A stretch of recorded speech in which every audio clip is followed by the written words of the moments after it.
Hello everybody, today we're going to be breaking down the videos and hidden content of the Hypnagogic archives. A few days ago I should have uploaded a video breaking down the short stories of the Hypnagogic archive. And in that video I mentioned that there's also videos, blog posts, a guest book, as well as mentions on other websites and what I believe to be a hidden puzzle that extends to other websites as well. So today we're going to be taking a look at all of that supplemental material. Specifically within the videos and the other hidden website, I have found what I believe are answers to some of the questions being asked, but especially because there's not a lot of people theorizing about this series, at least at the time of recording. At the end, I'm going to talk about the things I still don't have the answer to and turn it over to you guys because I need your help. And hopefully in the future, as more is being solved and more content comes out, I can make an update video where we break down the new findings. But for now, let's run through the material and I'll give you what I got. And as a very brief explanation for those who may not watched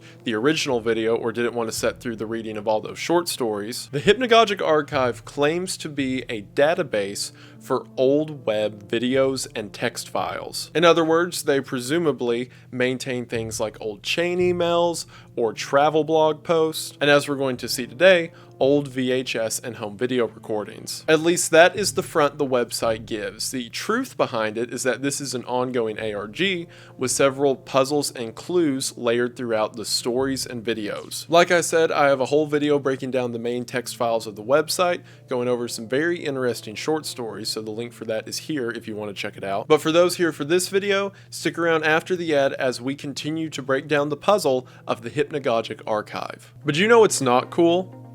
Banks.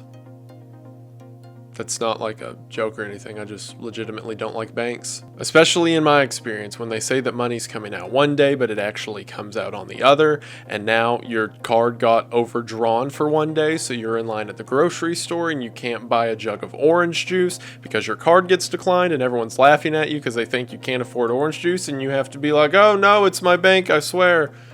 You know, so I've heard. Well, you'll never have to worry about that again thanks to today's sponsor, Current. I have no better advertisement for Current than the fact that last August they sent me this card to use for their video, and I have used it nearly every day since. And that's not a joke. I have left my wallet at home and just brought this with me because I prefer it to any other banking solution. Current allows you to do your banking directly from your phone. As a matter of fact, to sign up for Current, all you have to do is download the app, put in your address so they can send your debit card, and that's it. Current allows you to transfer money from a bank account into the Current app, and from there you'll have full control of whatever money is in that account. You can control your daily spending limit, you can set monthly spending limits. Current has had a wholly positive impact on my life, and I know it will on yours too. So to get Current, head to the link in the description where you'll be able to download the app, and once you're in the app, use my code Wendigoon as you'll be entered in a chance to win $200. That's right, 10 people will be winning $200, so enter the code for that.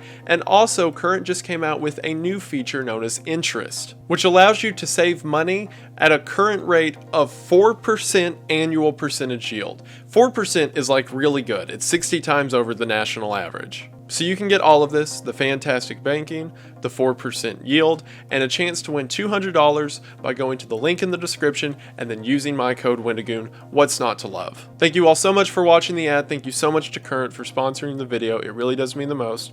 Y'all should really check them out. Link in the description, and we are back to the video. We are going to go ahead and get into it, but as always, thank you for watching. I figure we'll start with the videos and then move on to the bonus content on the website itself. As mentioned previously, the videos are on a YouTube channel and links to those videos are on the website as well. We could go about this two different ways. We could go in order that they were uploaded on YouTube, or we can go in the order that's presented to us on the website. To try to keep it more in universe, we're going to go with the website's order, meaning the first video on our list is Clicking Through Lives. Now normally in the description of these videos, we will see a brief explanation of where the tape originated from, but instead in Clicking Through Lives, all we have is a Belarusian text which translates to feed me. Also thank you to CamQuill2 in the Discord for pointing out it was Belarusian. I would have sat there trying to make it make sense in Russian for days probably. As a matter of fact, we're going to see a lot of Belarusian text in this series. We open on a blurry shot showing the Hypnagogic Archive logo. With subtext beneath it that's very hard to make out, I believe it says your source of something. Normally I try to make sense of all the minor details, and I'm still going to try, but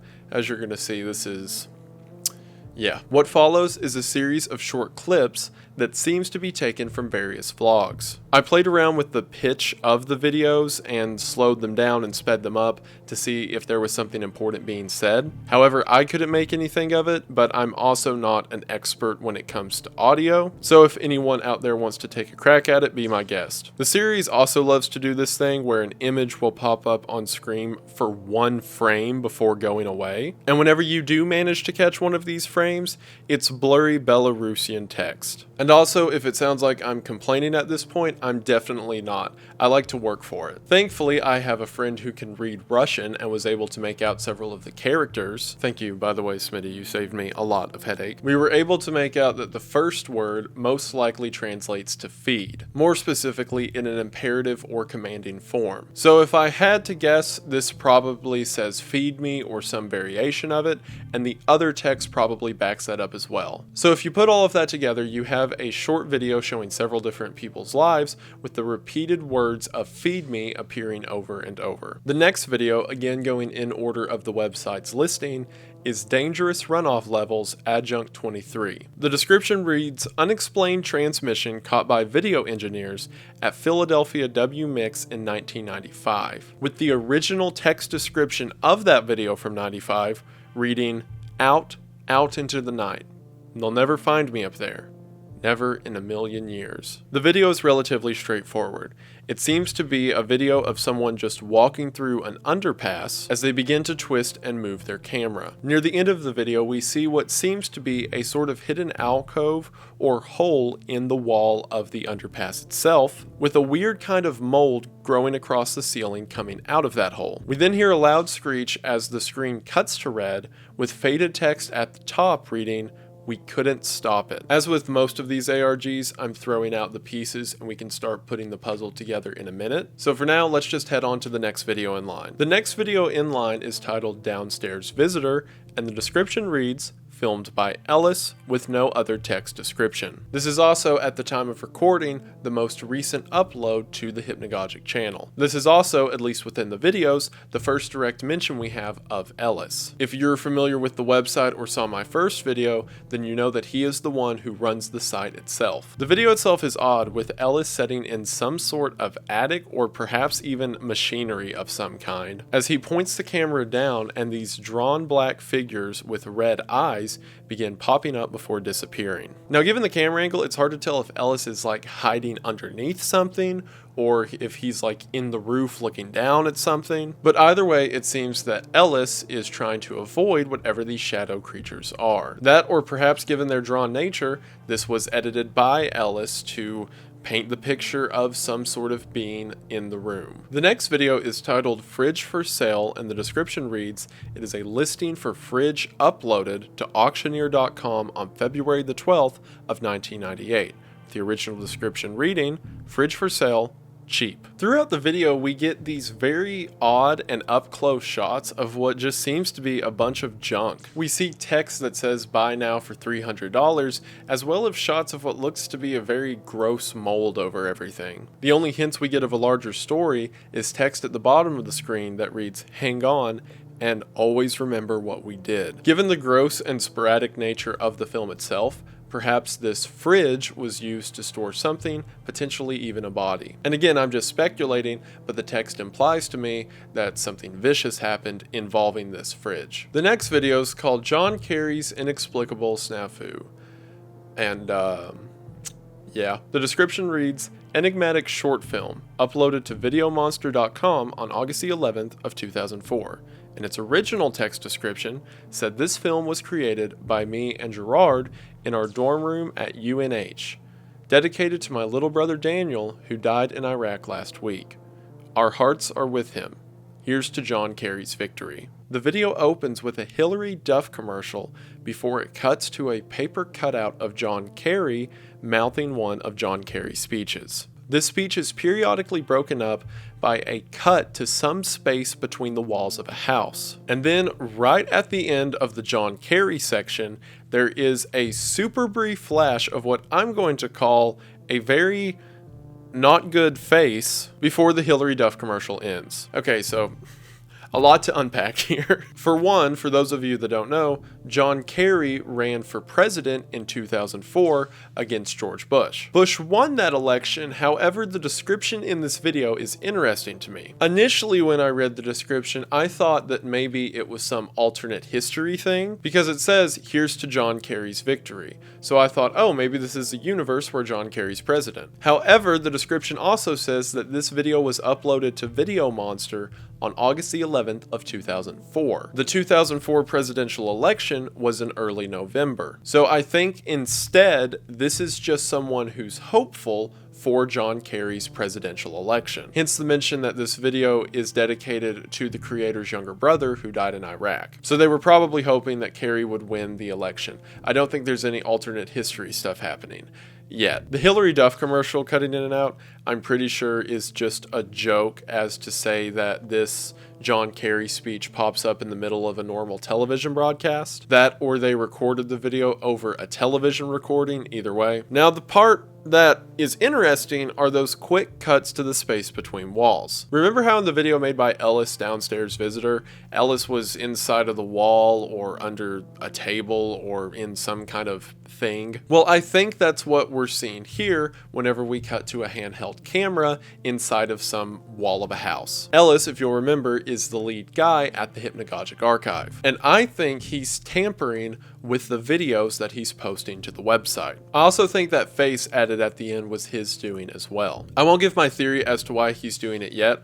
but as we see more of these brief flashes and subtle messages, just keep in mind it might be him. The next video is a doozy for a lot of reasons. The title is Los Gusanos Satellite Broadcast, June 58Q. Now, if Los Gusanos sounds familiar, then that's because in the first part of the Hypnagogic archives that I did, that is the name of the town where the story Longing for Something Greater takes place. Or in other words, the story where Fiona dies in the woods at some point and becomes a temporal ghost of a mountain rest stop. If you hadn't seen the first part, that sentence is probably really weird. The description for it reads, "Community programming from the Los Gusanos area, aired at 4:45 a.m. Monday to Friday, 1992. So this was a late night broadcast on a local television show. However, the original text description is where it gets interesting. I made this project with Fiona to illustrate the societal issues facing us today,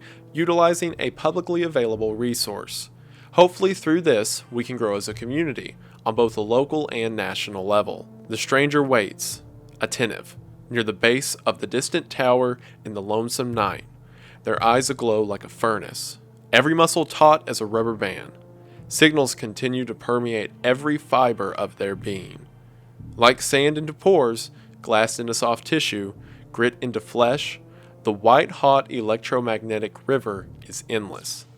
It will remain unseen to the transients in the lazy blue transitory morning period who converse idly in their rail yard, but to the stranger, it is everywhere." Okay, so yeah. First of all, as I said, Fiona is the girl in one of the short stories from the website who becomes the ghost of the rest stop. We don't get the name of who wrote the original text description, but if I had to guess, it was one of her friends mentioned in that story. The poetic part at the end refers to a stranger and how there's a signal going out that only the stranger is aware of. And again, I don't have all the pieces to this puzzle, so I am using a lot of glue right now, but I feel like this may be an overall mention of Ellis, or at least people in Ellis's position.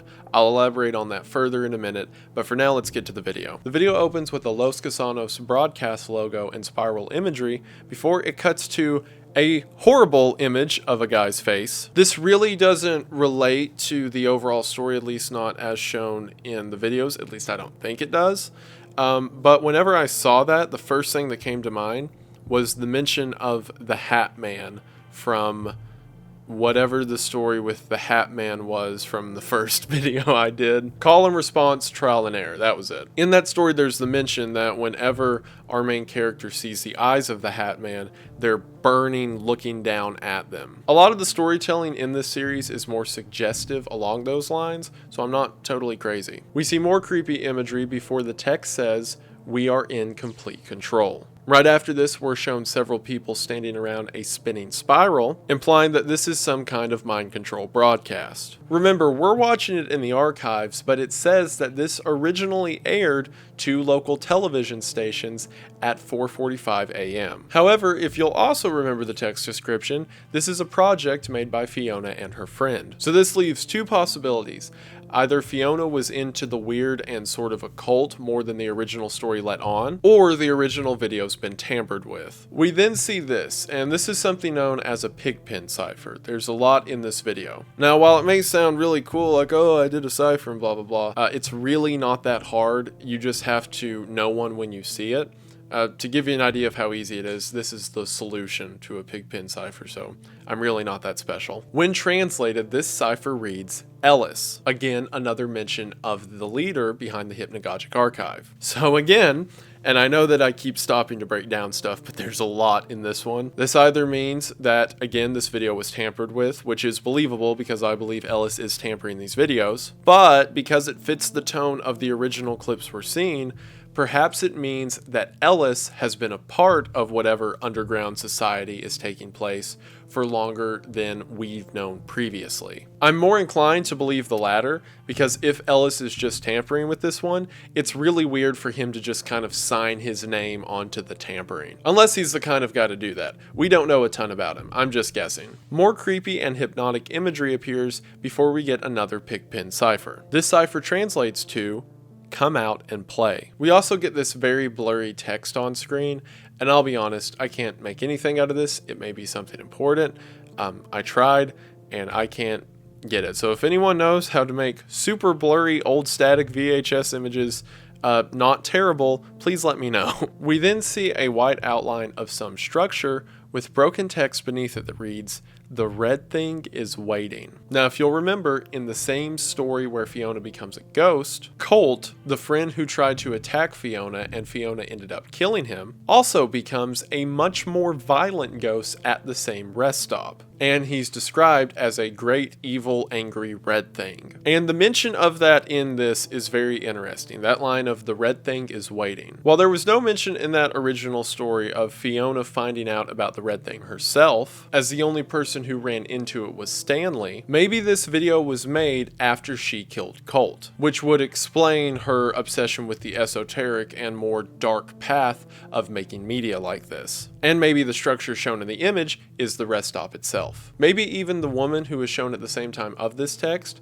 could be Fiona herself, especially considering she helped make the video, at least to some degree. We get more Belarusian text, which translates to "You cannot hide forever," and after that the video just ramps up with the faces and spirals and noises, implying that this is some kind of mind control that's supposed to be taking its effect. So that was a lot, but I love it because it doesn't just expand the lore of the videos, but it ties the videos into stories from the actual website. Also, it's very interesting that in this old broadcast, Ellis, who is supposedly just the new guy running the archive, gets shown on screen through a cipher. I definitely feel Ellis knows more than he's letting on in the blog post on the site. The next video is titled "The Old Route 33C3, and the description reads, "Short form travelogue circa 2001, with the original text stating, 'We forget a lot of things.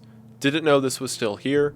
Thought I would film it.'" The video starts out normal as we get shots of someone walking around and text saying it's still here before they check out what seems to be an old abandoned roadway. About halfway through, we get a flash that says you can meet a lot of people on this route, which again doesn't make sense because it's abandoned, and text that says built in 1840, it still serves as a vessel of commerce. Near the end of the video, we get a shot of some kind of shadowy figure standing near the edge of the abandoned road itself. Before the last message of the video reads, "I didn't do it." Also throughout this video there are super brief shots, again like a frame, that depict someone's face. I'm going to go ahead and get the primary theory, which isn't even a theory, it's pretty much confirmed by everything we're going to look at, but the primary point out of the way. Ghosts are absolutely a thing within the Hypnagogic archive. There were several mentions of them in the stories on the website, and if you'll recall, in Longing for Something Greater, Fiona quite literally became a ghost, and it was explained that ghosts exist throughout history. In other words, they're not bound by time and are omnipresent at one location. So whenever our cameraman is walking around this old highway, he sees all these shadowy figures. As he said, it's still a route of commerce. So what he was essentially doing is coming across all these ghosts from this old abandoned roadway, and then maybe the faces that popped up on screen were spirits of these ghosts. The line at the end that said, "I didn't do it," is odd. Normally, I would just say this is Ellis tampering with the footage. However, it's in the exact same format as the previous messages. And maybe it loops back into the whole "remember what you did" from the fridge video. Maybe someone's being tormented by a ghost they created, similar to Fiona being tortured by the ghost of Colt. The next video is titled "The Others." The caption for it is the same as the caption for Downstairs Visitor. Filmed by Ellis, no other text description. And the whole Ellis is in the walls and like hiding from someone while recording it is completely confirmed here. As in the video, we see Ellis walking in the walls between a house, and we also see holes in the wall that it seems are made for Ellis so that he can spy on whoever's inside of the house. There's also an incredibly loud machine of some kind running in the background. And there's also a very brief subtitle at the bottom of the screen, which is in black text because of course it is, that reads "They're waiting," maybe "for me" after it. I can only make out that "they're waiting." So it seems Ellis is hiding in the walls of this house from something. Now, is Ellis actually hiding from something, as in something has broken into his house and now he is watching it inhabit his home from within the walls? Or is Ellis the attacker in this scenario? And while he may think he's doing the right thing, he's actually just living in someone's walls and spying on them. I don't know. Again, it goes back to in Downstairs Visitor, whenever the black figures shown up, are those supposed to be actual black figures or what Ellis thinks is actually in the house? We see him tampering with the footage throughout the series, like in John Kerry's Inexplicable Snafu, so maybe he's tampering with that footage as well. The next video is titled "Razor Blades," and the description reads, "Sophomore film project from the Glendale Ideathon in 2005. The original text description states, "Hope this meets all your requirements. Go blue." So if this is a sort of student film or young filmmakers video, it's kind of weird. We get various creepy imagery like nuns running around and an old abandoned house. The house itself seems to be called the Maxwell House. I don't know if that has any significance at this point in the story. And a woman walking down a crowded street. I also ask myself the question at this point, how many of these videos are just sourced from places around the internet and like compiled and redone to be in this creepy setting, and how much of it is originally filmed? Because at least some of it has to be original, like the in the walls part and, you know, the John Kerry puppet part. But I wonder about like the clips of these running nuns in the old house.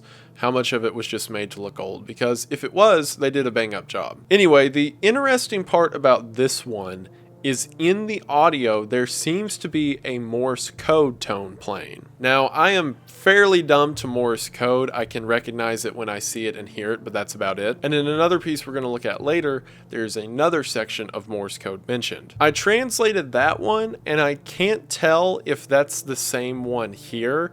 Probably not, but I'm also too dumb to make it out. So if someone wants to translate that and let me know, that would be cool. Regardless of what the Morse code is, I believe subtle messages like that are most likely put in the video by Ellis. Again, at this point, I think he is taking old web catalogs and then morphing them for whatever purpose he has before uploading them to the archive. The next video is titled "Reefer Melody."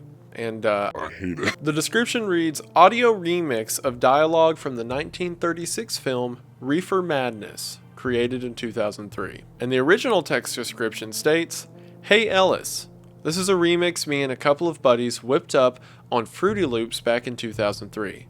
At the time, it was to tease a stoner friend of ours who watched it and said it was one of the best things he had ever seen. We'll let you be the judge, I suppose. It was really a different time back then, as far as marijuana culture was concerned.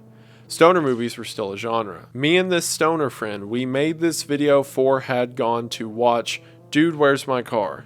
I've read that sentence 3 times and I'm having a stroke. We made this video for had gone to watch. Anyway, in theaters, and he laughed his head off. I didn't think it was that funny, but hey, I'm not a stoner, so I wouldn't know. This is the full video. We didn't think much of it at the time, it was just a funny joke. But then we realized that it was a kind of a part of history, and we should send it to you. Keep up the good work.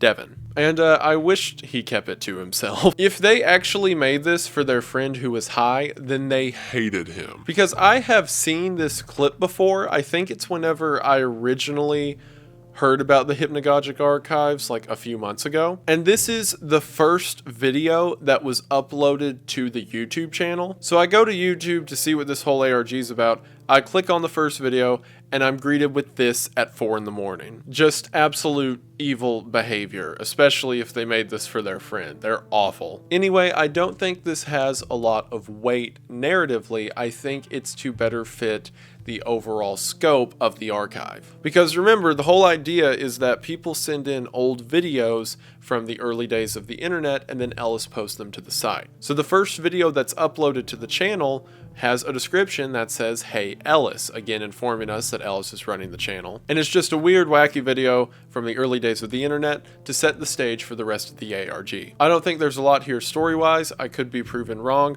but for now we're just going to move on. The next video is titled Snowbound Recollections, and the description reads, "Short subject filmed in Aspen in December of 2005 by Chelsea Barreau." The original text description, "Having lots of fun snowed in up here. Lots of tourist traps and good restaurants. Plan on staying a few more weeks before the season dies down. Hope you are doing well this Christmas. Stay safe and don't answer the phone. Whatever you do, don't answer the phone." So again, the plot thickens. The video itself shows someone walking around a street during Christmas time and just looking at the various lights as very garbled and distorted voices speak in the background. I spent hours in Adobe Audition trying to make this make sense.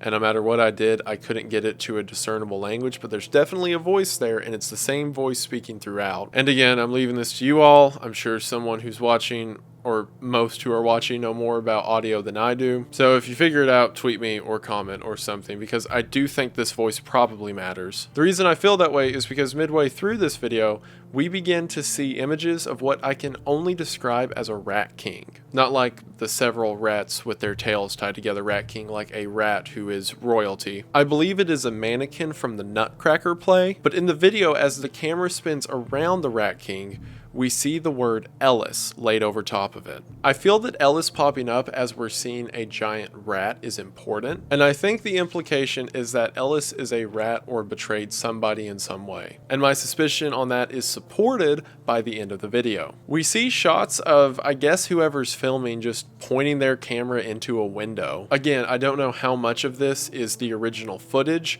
of the actual 2005 subject film, and how much of it is Ellis manipulating it. If that original text hasn't been altered, however, where the original person in 2005 said, "Whatever you do, don't answer your phone," then maybe similar to Fiona's film, the person who originally made this knows more than they're letting on. And as with Ellis popping up in Fiona's video, maybe this is implying that whoever made this in 2005 is somehow in league with Ellis. On the final screen of the video, we have a red screen with distorted text at the bottom giving us a URL. This URL takes us back to the Hypnagogic archive, and this is how the hidden 13th short story was discovered. I covered the whole thing in the first video on this topic, but as a brief recap, it's from someone named Shelby, who we see from the blog website Works at the Archive. She's telling Ellis that she's freaked out by his constant advances and just isn't into him. However, what's more interesting is the details she mentions about Ellis specifically. She says, "Because when you spend hours telling me about crossing over and the others, do you expect me to take you at face value?" Later in that message, she says, "I choose for whatever reason, maybe out of an altruistic one, to help you decipher these VHS tapes and mini discs and rejected IMAX formats and other assorted crap." Near the end of the message, she says, "When you bother me, Ask me what I'm doing later with that smug grin on your face. It feels like how I assume you feel when you wake up in the middle of the night and one of the others is standing at the foot of your bed and smiling. Alright, so this puts together a lot of the pieces that you may be suspecting up until this point. From this description, it seems like Ellis is being tormented by whatever these others are. And specifically, there is some act known as crossing over that, in my opinion, converts you into one of these others. Think about it this way. In the story about Fiona, which is now confirmed to be canon in both the writing side of it and the video side of it, we had someone who was a living person interact with their own ghost because that person was going to die in the future. I think at some point, Ellis came into contact with one of these others, or aka ghosts, and he has become obsessive since then to try to figure out the secrets around them. Do you remember how the one video on the YouTube channel was titled The Others, and it was the one of Ellis in the walls of the house looking into the rest of it? And as Shelby said here, Ellis is obsessed with the concept of crossing over, aka becoming one of these ghosts. And again, as mentioned in Fiona's story, if you are a ghost at one point, you are a ghost throughout all of history. The same we saw in the Route 33 video. So this is my harebrained theory, and this is its own parentheses around this. This could be totally wrong. It could get debunked later, but I'm just going to state it for now in case I'm right. That way I can sound cool. I think maybe Ellis saw himself as a ghost, and ever since then has been trying to stop that from happening. Do you remember how, again, if you saw my original video or read the archive yourself, there was the short mention at the end of the story where Fiona becomes a ghost, where Philip said, maybe I can stop it. Right now, all I have is time. Maybe I can stop Fiona from dying and becoming this ghost. Well, that in itself creates a time paradox, right? Because if you already dealt with your ghost in the future, but then you don't die there, then I guess the past never happened. So there's this sort of inevitability to it. And Ellis is amassing all of these tapes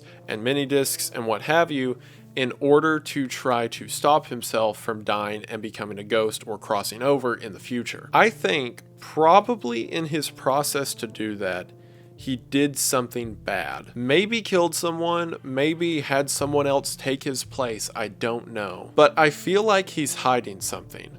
Between the mention of Ellis whenever we see an embodiment of a rat, and in the fridge video where it seemed that there was some old fridge, and then the message, always remember what we did, and then the message at the end of the Route 33 video that said it wasn't me. Maybe Ellis did something bad to try to save himself, and now he's hiding from the consequences of his actions. It could relate to that video Fiona made, where they were trying to apparently hypnotize people at 5 in the morning in Los Casanos, and had messages appearing like you can't hide forever. I don't know what the don't answer the phone means in the description of Snowbound Recollections, but I think these messages are either Ellis manipulating the footage, or whatever is coming for Ellis manipulating it as well. That's one theory, that Ellis did something bad and now something is trying to come back for him for it. Supposedly whatever these others are. Or as he describes here to Shelby, the smiling shadow man essentially, or the hat man as mentioned in one of the short stories, sitting at the end of his bed, which is enough to make someone do irrational or bad things. My other theory, again these two, I don't think they're compatible, but my other theory of where this may go is that there are two Ellises. And what I mean by that is if Ellis becomes like a ghost in the future and is haunting everything, what's to say that ghost isn't haunting these tapes as well? Because as we see in the short story Joyce on the archives, a ghost can be bound to a physical item, and in Joyce it was quite literally a physical tape. So if Ellis now is trying to collect all these VHS tapes and data to try to stop his inevitable fate of becoming a ghost, or potentially the shadow man at the end of his bed every night, what if the thing manipulating the footage is Ellis, but it's the future Ellis who is now dead, become a ghost, and is bound to these physical items? That's my two theories. Either Ellis did something bad and the shadow men are coming for him, or Ellis is the shadow man in the future,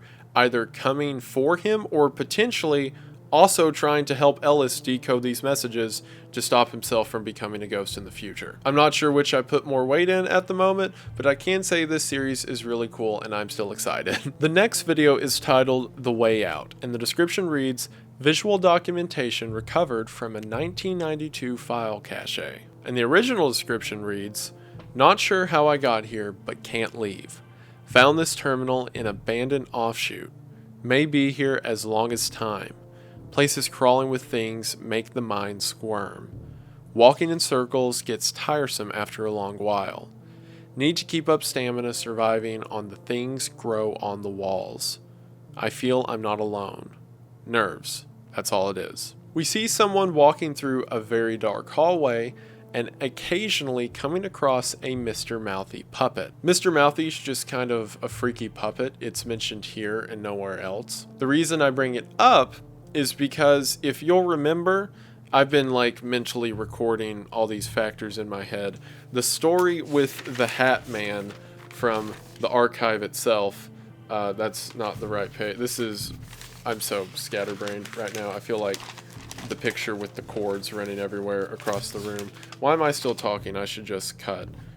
It should be call and response, trial and error. In that story, the one with the Hat Man from the archive, there's the mention whenever the ghost of our main character comes back to their house. There's another mention of ghost and people on different planes again. Whenever they come back to the house and see their younger brother, there is the mention that they're watching, quote, some kind of puppet show. And I just thought that was a really weird and specific mention. So when I watch The Way Out and a Mr. Mouthy puppet appears, it is another line that makes me tie the two together. Believe it or not, this isn't the last time we're going to see Mr. Mouthy. Well, kind of, you'll see. We keep seeing conflicting messages saying that the way out is this way and to follow the arrow, but regardless of which direction our character walks, they always come back to the puppet. As they said in the description, it seems they're stuck and can't find a way out. This is a weird sort of looping geometry. As the description says, this video was just found within a file. Since there are different planes of reality that people can exist on, maybe the character in The Way Out is kind of existing between two planes, or slipped from one into the other and now can't get out. Now that in itself is circumstantial. What I think is more interesting is the mention that they're eating the thing on the walls. Remember in the dangerous runoff video how there was a sort of mold growing across the ceiling and the text said we couldn't stop it? Well, think about the title of that video itself. Dangerous runoff levels. Runoff of what? Since there are two realities and we saw the mold coming out of essentially a void, perhaps that mold is coming from whatever the other plane of existence is into ours. And that's the reason the person in The Way Out who is trapped in that other plane can only eat the mold on the walls. So in Fridge for Sale, whenever we see what looks like mold all over everything, perhaps it's not mold and is instead this mold from another dimension leaking through, which makes the line "remember what we did" all the more interesting. Maybe the bad thing Ellis did in order to save himself was he opened up a hole into the other dimension. And now because of his selfishness in wanting to live, he has potentially doomed everybody. That would explain why he's now hiding from people from that other dimension, and also why in the Christmas video he was equated to a rat. Now, I don't know who would have edited the video to say that he's a rat, maybe the original person who made it in 2005, but I don't think we have enough to speculate on that specific right now. Again, if that's even what's happening. The last video at the time of recording is titled XAOC Reel 61167, going all the way back to 1967. The description reads uploading spelled with underscores, and the original description again is in Belarusian, which translates to "you reap what you sow." Also, side note, I believe XAOC is a translation that relates to Kots or the Kot people of Serbia. I could be wrong on that, but that's my take for now. In the video, we see distorted images of well-dressed men talking within a room. This is intercut with a very quick flashing red screen that displays distorted text at the bottom. The first red screen reads, "Everybody dies." The second distortion reads, "You can't hold on to the past forever." And then at the end of the video, as the subject's face is glitching around, in the top we see the same text that reads, "We'll keep an eye on you." So I think this gives us more of an idea as to what's going on here. Supposedly, whatever did happen happened all the way back in 1967. Maybe that's when the first group of people began to make breaches into this other plane. While this could be Ellis, given the timeline, I don't think there's any way that could match up, but perhaps someone in Ellis's same position. The text that reads "everybody dies and you can't hold on to the past forever" implies that either someone figured out how to cross over, or they tried to get someone else, maybe a loved one, to cross over so that they wouldn't die and would always remain as a ghost. And given the description of the video, you reap what you sow, something bad probably happened to the people in the video. My best guess would be that this was a group of researchers who figured out how to cross into the other plane, and while we don't know what happened to them, I can imagine it's probably not good. For all we know, maybe they're the first others or shadow men. Maybe the shadow men themselves exist in some kind of limbo, in the kind of maze from The Way Out. I do think the distorted and garbled text that we see on this last video implies that this wasn't just added in as text the way Ellis would. Instead, this is some entity manipulating the footage itself. So that is it for the videos on the YouTube channel. There's a few more things I want to look at though. Oh, this is exciting. So I had it all planned out for what to talk about, and then when I come to the website now, it's just been updated with stuff. Ooh.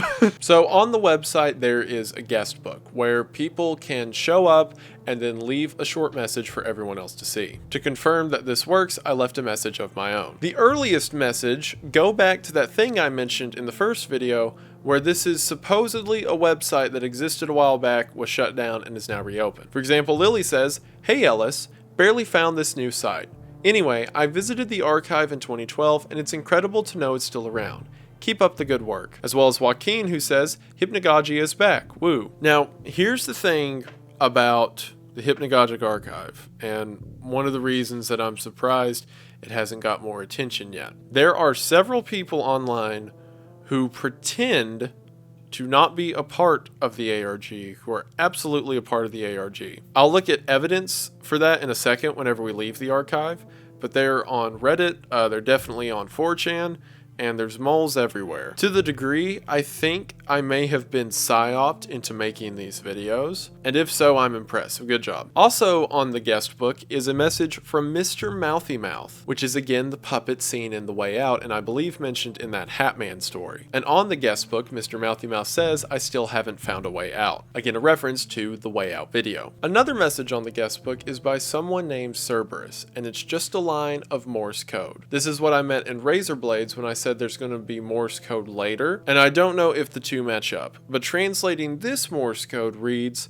"The fourth exit has not been found." Now, what does that mean?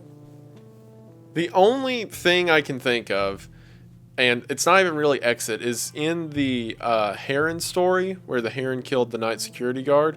Again, if you didn't watch the first part, that's a confusing sentence. In that story, they kept mentioning that there were 3 exits to the museum. So maybe the two are connected in a symbolic way. I don't think the museum itself matters to the overall plot. But I did think it was odd how many times they kept hammering in the point, there's 3 entrances to this hallway, 3 entrances to this hallway. So then hearing the 4th exit has not been found made me think back to that in the same way the Mr. Mouthy puppet made me think back to the TV show from the Hatman story. I think maybe, like I said, it's not all connected in a physical or direct way. It's more so the symbolism and ideas that pop up in your mind, which is so cool to me. And I'll gush more about it at the end.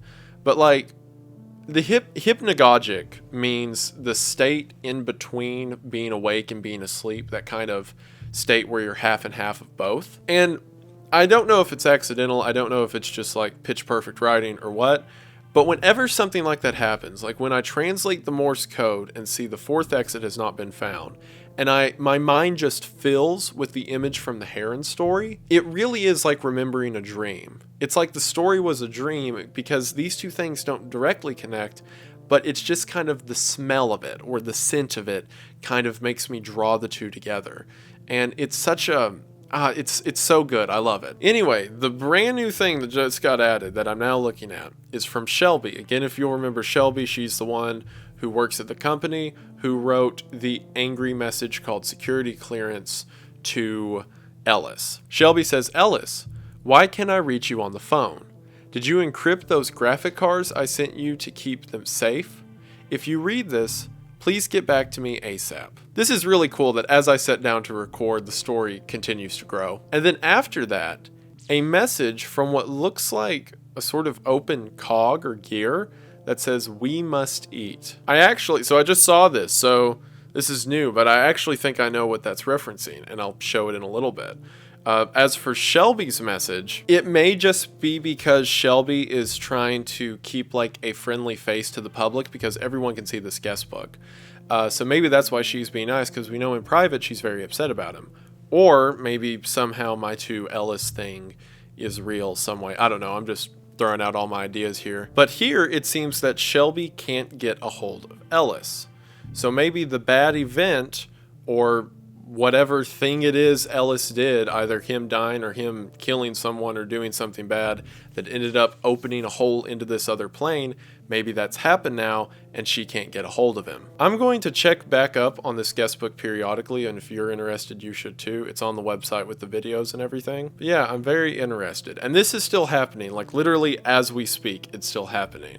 And I'm pumped. The last thing I want to cover on the website itself is the blog, which is the section that is specifically ran by Ellis. The entire description that Ellis gives is about how the website's running, updates on how they're categorizing new information whenever new information's being added, etc. What's confusing about it, not confusing, but like the question I have about it is how much of this is real and how much of it is part of the game. Because like, for example, whenever you read the first introduction, it says the Hypnagogic archive and the Hypnagogic forum is back. Here's the thing about that. There is no Hypnagogic forum, at least none that I can find. And then in a September post from 2019, Ellis announces that the Hypnagogic forum has to be deleted because they were running out of server storage. Which you're like, okay, that makes sense as part of the ARG. But then you go down a bit more, and it says that the Hypnagogic archive is now moving over to a NeoCities account. And NeoCities is the site host that the archive is currently using. So that is a true statement. That's just a thing that actually happened. So does that mean there was actually a forum too that got deleted? Like, unless this is just really good world building, and I guess if it is, then I'm doing the right thing by falling for it. Was there a Hypnagogic forum somewhere out there that got deleted? Because this account, at least by how it appears, has been making posts since 2018, and the forum shut down in 2019. They also mentioned that they began uploading videos that coincides with the YouTube uploads. So I guess it's part fiction, part real. It has to be some fiction because obviously we're talking to Ellis and he mentions things that have to do in universe. But there's some other interesting things that I think may affect the story. One of them is in a February 2019 post where he mentions that Shelby, the girl who has problems with him, and as we just saw, or I just saw, which I guess all of us just saw, on the guest book who is having trouble contacting him, Shelby made a mix function that takes two random images and combines them into one. And apparently the mix function has been buggy. So does that mean that some of the images we see on short stories or even in the YouTube videos are the result of that mix function? Because that would explain pictures like in Longing for Something Greater of how it's not really a ghost, it's more so the outline of where a ghost would be. Also, there is a mention in the December 2019 blog post that there was something called HypnoFest where, quote, "Thanks to everyone who attended this year's HypnoFest at the secret location near Woodhaven, Michigan." And then later they say, this is actually the second HypnoFest. The first one was all the way back in 2010 close to Melrose, New Mexico, when the archive was under completely different management. While we've tried to distance ourselves from that, we felt it was key to follow the original fest footsteps and arrange the event in a completely random location. Obviously, this is a part of the ARG, but what does that mean for the ARG that all the characters met up at a secret location in Michigan? What am I supposed to do with that? There's also a mention that someone at the archive by the name of Dan is getting harassed. It says, one of our media sleuths, Dan, has been describing some of you as forward and outgoing, offering up new information about long-buried treasures that otherwise would have fallen down the pit of obscurity. However, it's at night when he's working late that you guys direct some, well, less than cordial vibes his way. And we'd like to ask you not to hate on Dan. He's a hard worker and really loves what he does. His contract with us clearly states that he has to monitor the phone line for tips, and while we have a night assistant, he sometimes stays a few hours extra just because he can. That's how motivated this guy is. So please, don't make his job any harder.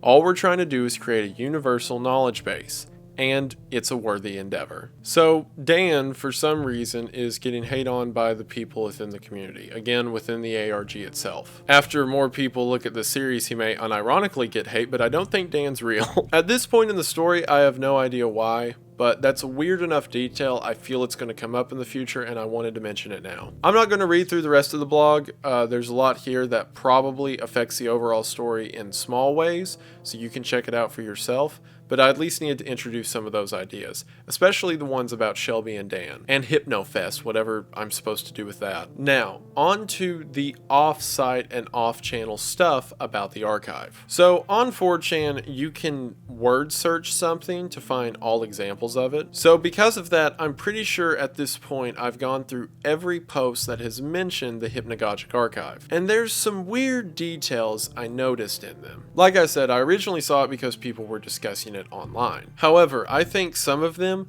are probably staged interactions, and not to just like drive traffic to their website like a hidden advertisement. Like in universe, the interaction is supposed to be taking place in order to make the ARG make more sense. I mean, I guess it has the side effect of advertising for their site, but that's fine, they deserve it. One of them is a post where someone mentions they just found the archive, and specifically the fridge for sale video. In the replies to that post, we have Ellis himself respond and say, "Hi there, this is Ellis from the Hypnagogic archive.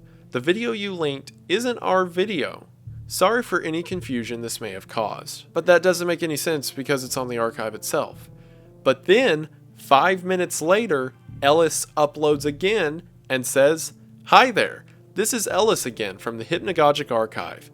The video you linked is indeed our video. Sorry for the previous message stating the opposite." Like, what? So we have Ellis say that the video from the channel is not their video, and then immediately reply 5 minutes later and say, "Yeah, that is our video." Like I said, the way I originally found out about the archive is because someone mentioned me on a 4chan thread where they were discussing the archive itself. I'll occasionally search my name on 4chan because people will mention me in video topic ideas, and some of them, as you can see here, I'm a pretty big fan of. But there was an original post made from someone named Ellis that said, "Hi there, I'm Ellis, operator of the Hypnagogic archive since 2018. The Hypnagogic archive is a collective of free thinkers and redacted dedicated to preserving old media. Recently we changed servers and some of our old video content was lost. We're trying our best to get it back, but in the meantime we've decided to try the next best thing and have some of you submit.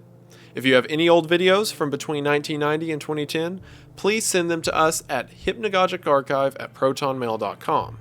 Your video could be featured on the official Hypnagogic Archive YouTube channel. Videos from the late 80s may be accepted, however no videos filmed post-2010 will be considered. Please include a short text description. Do not attempt to film a video and pass it off as being a video from the aforementioned time frame. Our team of experts can redacted authenticity. Most of the Hypnagogic Archives community isn't aware of this, but we've been going through some internal struggles as of late. Old redacted are making themselves known and our past has resurfaced. Do not search for anything related to this. You should know that our work is difficult and we warrant respect given how long we've been around. Thank you for your compliance, Ellis." Now, whenever I read that originally, it didn't have the same impact it does now. If you remember all the way back at the beginning in the first video, I mentioned that the former vice president had several accusations and they're now under new management. Well, remember how in the last video we looked at in 1967, there was the mentions of everybody dies, can't hold on to the past forever, blah, blah, blah. Well, maybe that's the original founders that Ellis is talking about here. Especially that last line where he says, "We warrant respect given how long we've been around."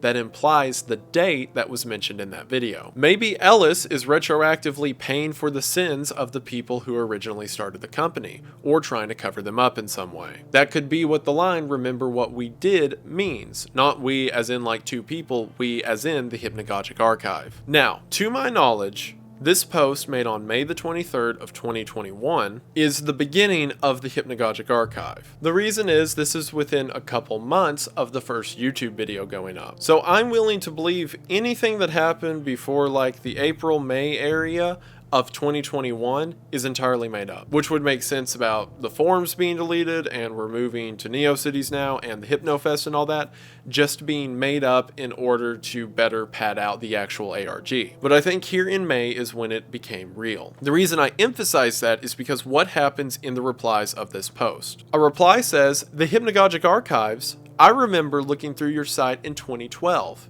It was pretty cool. Had a nice look and feel to it. Hope your new site, whatever it is, has that old-fashioned charm and flavor. Sure, I can submit a video. Hang on a sec, I had no idea you took submissions." So this sounds like someone who remembers the old website and now wants to send in a submission. Now that just seems like something to pad out the ARG and add depth until you pull back and see that it was posted by Ellis. And then after that, all the replies are like, haha, you forgot to empty the name field, haha, idiot, haha, you ruined your own ARG, haha. But then after this, Ellis makes another one. Again, with the name still being Ellis, says, "I had no idea you took submissions. Hang on a sec. Sure, I can submit a video. Hope your new site, whatever it is, has that old-fashioned charm and flow. It was pretty cool, had a nice look and feel to it.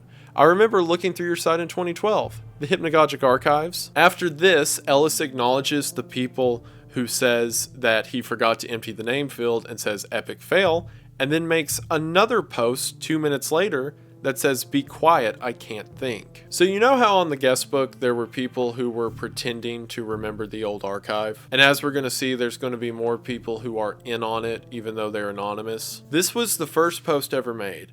And from what it looks like, everything was very well planned out. That whenever they actually started the ARG, they had like previous blog posts set up, they had this interconnected universe, they had all these puzzles set up. So why would the guy or people, Ellis could be multiple people, why would they then mess up on not deleting their name off a post? And also, you can delete a 4chan post, at least if you like set the password and can remember it and all that, which I imagine they would. So why would Ellis leave up a post where he clearly blew the lid on the whole ARG thing? I think here on the first post about it, we are given the hint that there are going to be people out there who are a part of it. And I know that sounds kind of ridiculous, but you're going to see what I mean in a second. Basically just giving us the idea that Ellis may be posing as someone else in order to feed information. Throughout the rest of the thread, Ellis is responding to other people, saying they can send in their clips to the email. And in one message says,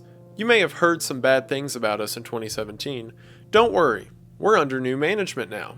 We've undergone a complete staff overhaul." Again, a mention of them flipping their staff. There's also a mention from Lily in the thread, who leaves the same comment that she left on the guest book, saying, "Hey Ellis, barely found the new site, blah blah blah." Again, another example of people being in on it. The same post that was mentioned at the beginning of the 4chan thread by Ellis was also put over on Reddit. The post didn't get a lot of traction on Reddit. There was only 34 upvotes. However, there's someone in the replies of the post who I'm pretty sure is in on it, because they said that they messaged Ellis and Ellis says that the videos need to be unnerving. Now, in my first video on the archive, I said that maybe I'm just in a bad circumstance because I emailed the archive and Ellis never got back to me. But the reason I said that maybe I'm just the odd one out is because of a reply left here. However, now that I'm thinking about it, and now that I'm gone completely paranoid with the idea that Ellis has plants everywhere, maybe this is just someone furthering the idea that Ellis is trying to find just creepy videos. Because as we know now, Ellis is not just looking for creepy videos, he's trying to look for things connected to the others and crossing over. And that's why the first video on the YouTube channel is just like an edited audio clip, to keep up the idea that this is just some collection of weird videos. The other reason I think that the person in the Reddit thread is a plant is because, to be honest, the same reason I'm not showing their name, because they're too stupid to not be. Because they're having a conversation with someone and they say like, "Oh, this is like a disturbing, unnerving video thing, what?" And then closes the whole thread by saying, "Better yet, let's expose them in some of their videos." And I know, haha, hee hee, Reddit joke insert here, but I don't believe someone is dumb enough to be able to operate a computer and to also see the Hypnagogic archive and scroll through it and be like, these people are collecting illegal videography, especially if they went as far as to message Ellis. Maybe they can be that dumb, but again, I'm playing along here. Now, the reason I emphasize the whole, oh, there's plants purposefully placed everywhere, is to drive home the point of, I think there's another ARG that is a part of this one. While reading about the Hypnagogic archive, I came across this thread where they were referencing something called the Filthy Treatise. And whenever you go to the website, it is essentially a book that's currently in its 4th chapter that is best described as a sci-fi horror novel. It's around 100 pages right now, and while I don't want to go into the entire scope of the story here, because this video is long enough and this is honestly a topic for another day, but the story has a lot of mentions of weird technology and supernatural monsters and other things that would fit within the short stories on the archive itself. But more importantly, it has mentions of people being in these sort of dream-like states and concepts of there being people outside of our realm of existence. Now, let me justify why I think this is a part of the archive. Whenever you scroll through these 4chan threads, you will probably see people replying with these reaction images. For example, while talking about the Filthy Treatise, they respond with, "This whole thing's a vibe and I'm here for it," or "My guess is that this document is authentic and that it's being uploaded to the internet on this guy's behalf by a relative or something. The writing of the mentally ill can be pretty interesting and even compelling at times." I should clarify, the concept behind the Filthy Treatise is that it's someone losing their mind and essentially writing about all the stuff that they're experiencing, so that's where that reply comes from. But it's always people hyping up the archive, because whenever you go over to another thread about the archive, the exact same reaction images are saying, you know, an ARG's getting spicy when it's only 7 months old and it already has 10 videos. Or, anyone find more codes in the videos? I feel like there's probably a lot hidden, especially in the darker ones. It's just weird, especially on 4chan if you're familiar with the site, to have these random smiling pictures pop up with people talking about how they should definitely look for the codes and this is probably authentic, you should read in on it. And these same reaction images pop up across several different Hypnagogic archive threads. So why are they still popping up on the Filthy Treatise threads? I start reading through the Filthy Treatise and it's honestly a fantastic read on its own right. It has the subtitle of An Authentic Insight into the Epoch of Magnets and Lasers, which very much undersells the weird horror that this story steps into. As I mentioned earlier, the whole story within the Filthy Treatise is someone going insane and they're essentially writing their story on a typewriter. I think that these are actual photocopies of typewriter writing because a lot of the time the page will be slanted or there will be marks across it or what have you. The first thing that caught my eye is on the introduction,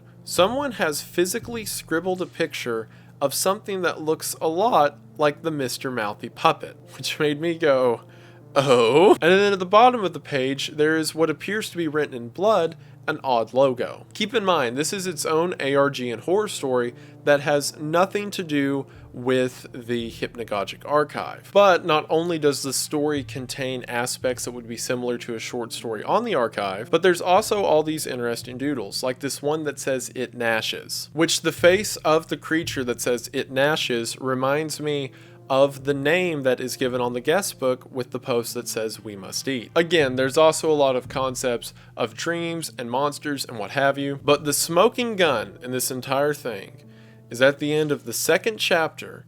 Near the bottom, there is a picture that says "Memories are made at the Los Gusanos Mountain Resort." And that is the clear evidence to me that this in some way is related to the Hypnagogic archive. So because it's definitely related, I mean that is the same name of the same fictional place and all the other stuff you can tie in, then that means that the names and the pictures that were on the 4chan threads with the reaction images that were giving praise to the archive and to the Filthy Treatise are definitely the same people, in league with each other, all a part of it. Everyone's a plant. It's all connected. Also, if you go over to the miscellany portion of the Filthy Treatise, there is an image of the Hat Man, and I know I keep mentioning the Hat Man, but I think that's the embodiment of the shadow people or the others we see throughout the series. So that's a whole other connection. Now, here's the big interesting part, and the note I want to leave you on. Whenever you're on the Filthy Treatise page, at the top, there's 3 categories. There's Filthy Treatise, which is the actual story.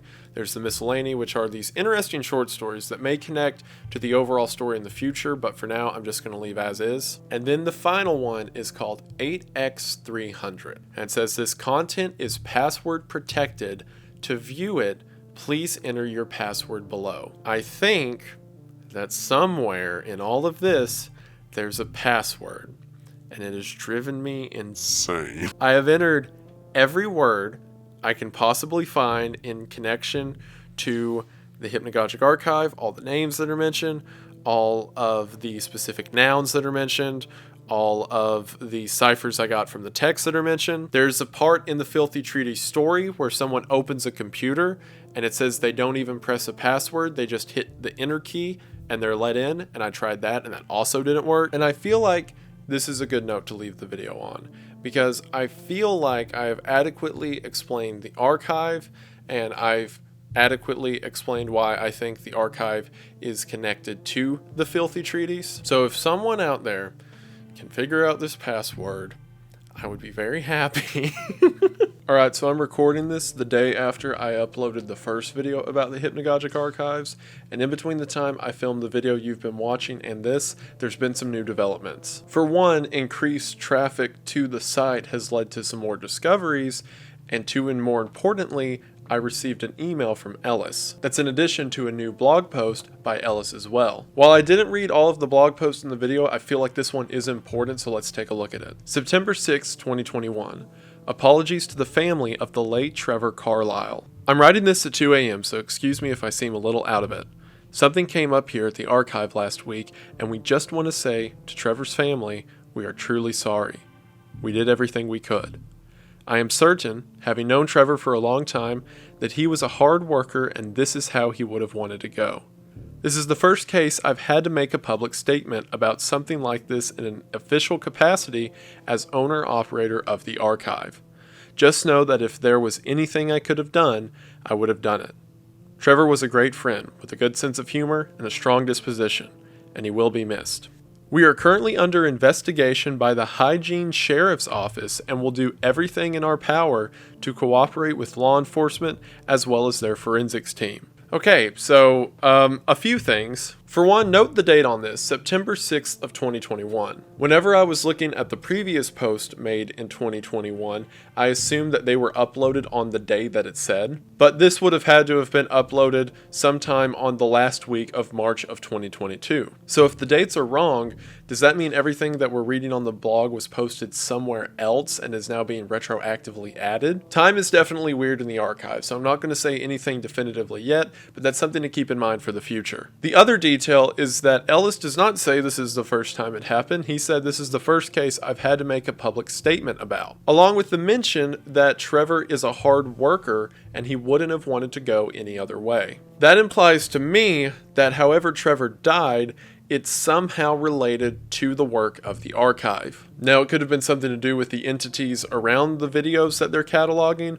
or it could even have been a case of Trevor crossing over. But the part to me that is really interesting is that mention that they're being investigated by the Hygiene Sheriff's Office. Now, the way it's phrased almost implies that Hygiene's a location, like it's a county. However, that'd be a really weird coincidence, so I'm going to say it's not that for now. What I think it could be is if you'll remember the mold that supposedly comes from people making rifts in whatever barrier the tapes and the archive are protecting the world from. Maybe an infestation of this mold is what killed Trevor, or maybe Trevor opened up another gateway and allowed mold to go all across the office, and that's why the Hygiene Sheriff's Office is doing the investigation. I'm going to say that Trevor was killed by the mold. So now that we've got that out of the way, let's look at that email I got sent. So on message boards and in comments, Ellis will often reply to people with kind of a generic statement about how the archive is dedicated to preserving old media, blah blah blah. And it's normally just your standard fare information that isn't that interesting. However, whenever I emailed Ellis and said, "I'm a YouTuber and have taken a particular interest in the archive. I imagine this is Ellis I'm speaking to. Is there any information or details I should be aware of that I wouldn't naturally find in the main archive? Thank you for your time. I love the archives." And this was the message I got back. "Hello. Thank you for your interest in the Hypnagogic archive. For over a decade, we here at the Hypnagogic archive have remained dedicated in our mission to preserve and chronicle the past through any means necessary. Our professional team of volunteers scours through web crawlers and closets alike to bring you the very best of what was. We will not stop until every word typed, every frame captured on film, is available to the general public. You may have heard from the press about the accusations concerning our former vice president, as well as the mysterious circumstances of her death. We hope you understand that while the content of the archive remains the same, we have been under completely new management as of June the 8th of 2018. Whatever you may have heard about the prior administration no longer applies to us. There are certain entities who would see us fail and act against our best interest and yours. However, they will be dealt with in due time. As an archivist of the strange myself, your curiosity is admirable, and I wish you the best of luck in your research. Don't listen to what they tell you. Knowledge is power, and the more you know, the better off you'll be. Above all else, don't give in to their threats. And if you happen to be anywhere near a rotating ceiling fan, avoid looking at it directly.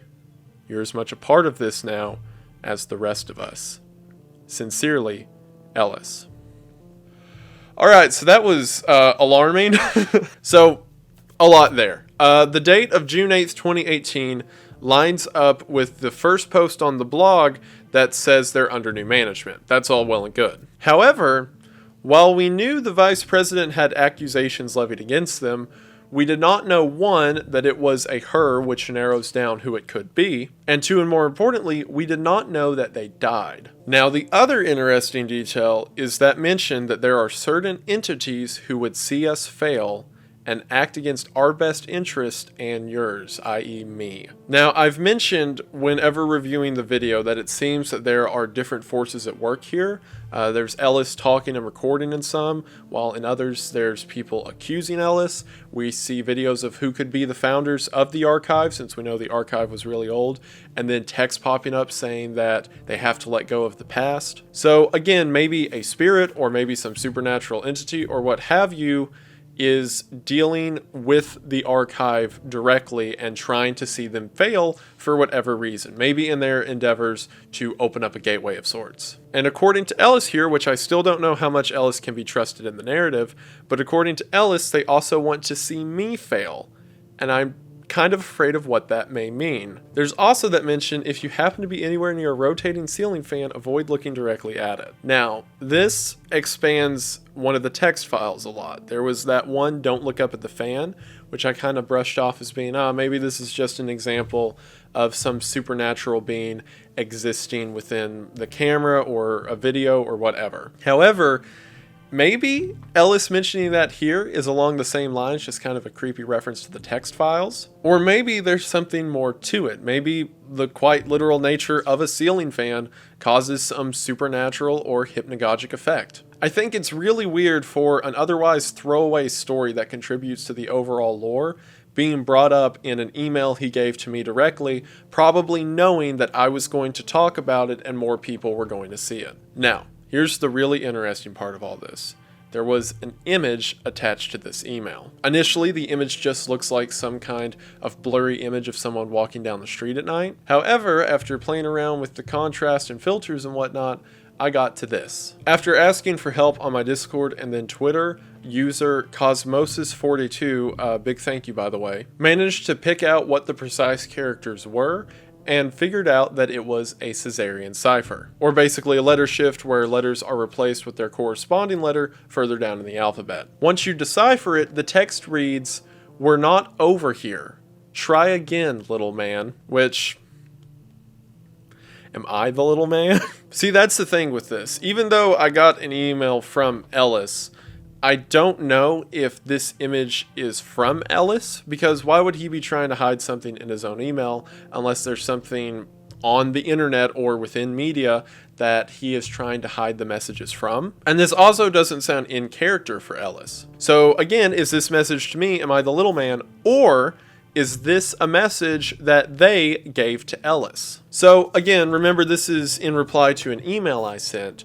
If this is to me, then maybe it's saying we, or the true members of the archive, or the ghost, or the crossed over, or what have you, have to be reached out through some other means than email, or at a different address, or I'm basically looking in the wrong place. Or if it's to Ellis, then maybe it's saying that whatever path he's following with the archive isn't going to get him anywhere. And before I wrap up this little addendum, there's been one more development. You guys have been really cool and have already gone to the Hypnagogic archive and began watching the videos and putting together your own ideas. And while I can't verify these breakthroughs myself, again, I don't necessarily have the skills to do Morse code, it seems a few of you guys already have. In Razor Blades, the video that had Morse code going throughout the entire video, Titus H in the comments says that the Morse code translates to, "Happy Halloween, Ellis.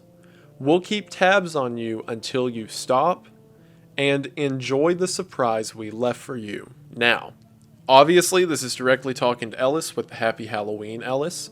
Whoever is doing this says they'll keep tabs on you. It feels very similar to the glitched red text in XAOC, whatever the characters after that were, in which whatever entity is within the actual videos is speaking to the figures in the videos and saying that they'll keep their eye on you. In the comments of the Los Casanos satellite broadcast video, unnecessary artwork, again, thank you guys. And then they said that the Morse code translation in that video comes out to, "We are in complete control," which makes sense because that was the message flashing throughout the video. Now, here's the interesting one, and the big one I'm going to leave on. In Downstairs Visitor, which is again a video of Ellis being stalked by whatever these creatures are, I have noticed that periodically whenever someone mentions Ellis in the replies of these videos, he responds with, again, what's normally just a generic welcome to the archive message. Well, in the comments of that video, someone called Through Time and Space said, "Ellis, you silly little fiend, you."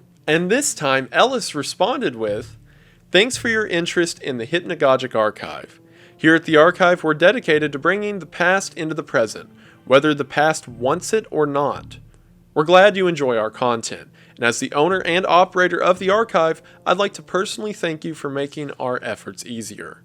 Our journey is an uphill struggle, but together, we will make it. I'd like to mention that the rumors you may have heard about our former administration are blatant falsehoods from those who want to discredit us. What happened to Chloe Richards is a tragedy, but it had nothing to do with her long stint as vice president. She was a martyr to the cause, and we all carry her candle forward when we work to preserve and catalog as many videos and text files as humanly possible. Again, thank you for your support, Ellis." Alright, so this goes in line with the email that I received that mentioned her being the former vice president. Also, Ellis has dramatically changed his tone here. Every other time that the vice president is mentioned, Ellis says, "Oh, well, you may have heard about the rumors regarding them, and we just want you to know that they're not working with us anymore." Even in the email I was sent, Ellis said, "Whatever you may have heard about our prior administration no longer applies to us," being very dismissive of that vice president. But here, the VP, who now has the name of Chloe Richards, is stated as being a martyr to the cause and someone who they will carry the candle of as they continue their mission. This also goes in line with that thing about Trevor dying while working and saying that's what he would have wanted. Now we see that the former vice president Chloe also died working supposedly on the archive and because of what the work was. And now in the comments of one of the YouTube videos of the archive, Ellis is straight up saying that Chloe was a hero who they're going to continue to remember, that anything wrong said about her was made up by the people or the forces, as I was told, who were seeking to stop the archive. And again, also myself, whatever that may mean. I'm really into the archive, if you couldn't tell by my behavior in the videos and everything. And I realize looking at all of this as things are rapidly happening, like there's another YouTube upload that I'm not even going to get into right now because it's a whole can of worms. And as now I'm being contacted and more people are putting together the puzzle and Ellis is saying more wacko stuff, this most likely will require a third video and potentially more into the future. And while normally I don't do stuff like that, like recurring uploads and what have you over the same topic, this is too interesting not to, and I'm hooked. But in this video, I hope I have given you a general understanding and idea and my theories around what the videos are, around what the extracurricular stuff is. I hope that I've convinced you that there are spies everywhere who are a part of this series, and what have you. And while there's several puzzles like what the Morse code is in that video and what the background words are, the current thing I'm focused on is what is this password on the Filthy Treatise, because I think I adequately, it makes sense to me that the two are connected. I mean, they both have the same fictional county.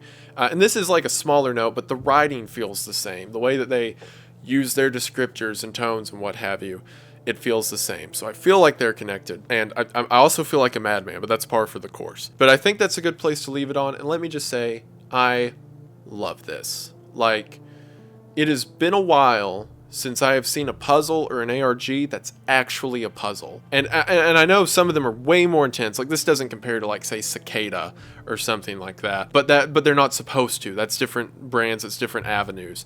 Like, this is a story that is being told through broken pieces, and it is a sort of challenge to put the pieces together.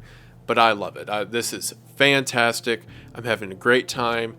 And I think I tried at least to do a good balance of like stuff that I figured out and stuff that can be figured out in the future and you guys can figure out. Because like I said, if more of this gets added, if someone unlocks a password and it brings up like a whole new thing, I will make another video on this in the future because this is so fun. I love it. And hopefully you love it too. And I feel like a madman, but I guess that's what you're here for. And I'm happy that you can get something out of this. And I just want to say thank you for watching. This is so fun. I love it. I'm having a great time.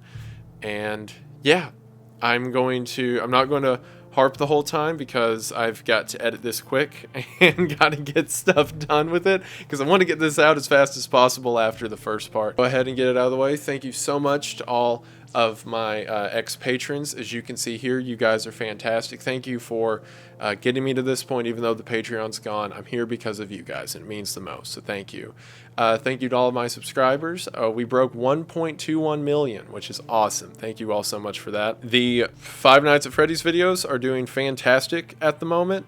They're some of the fastest watched on the channel, and I'm glad I was able to cover them, and I'm glad you all like it. And that really means a lot to see the support on something that a lot of you may not normally be accustomed to, but thank you for watching regardless. I really appreciate it. And thank you for watching these mad rants as well. I think you all like the mad rants for me. I think that's what you're here for, but regardless, thank you for sticking around. I really do appreciate it. So I believe that should do it for now. I feel like I'm like on edge, like ready to go. I'm so excited for this. Because like I said, the website, the YouTube, I think has 109 subscribers. Other than people who I know are in on it, like, oh, I remember the archive in Shelby. There's like 3 or 4 people who have commented on the guest book. Also, please do not flood the guest book. They're going to use it for storytelling purposes. And also do not flood the email. I do not want to tank an ARG. And I'm sure they'll limit it if need be. But like I said, please do not destroy it. Please be nice. But thank you all so much for sticking around. Thank you for watching. As I said, links to everything, the YouTube channel, the Filthy Treatise, and the website, the actual Hypnagogic archive, will be in the description. So check those out on your own because it really deserves it. Do the puzzle yourself and have fun with it because I know I am. So for now, thank you for watching. I hope that you enjoyed, and I will see you in the next one. Bye.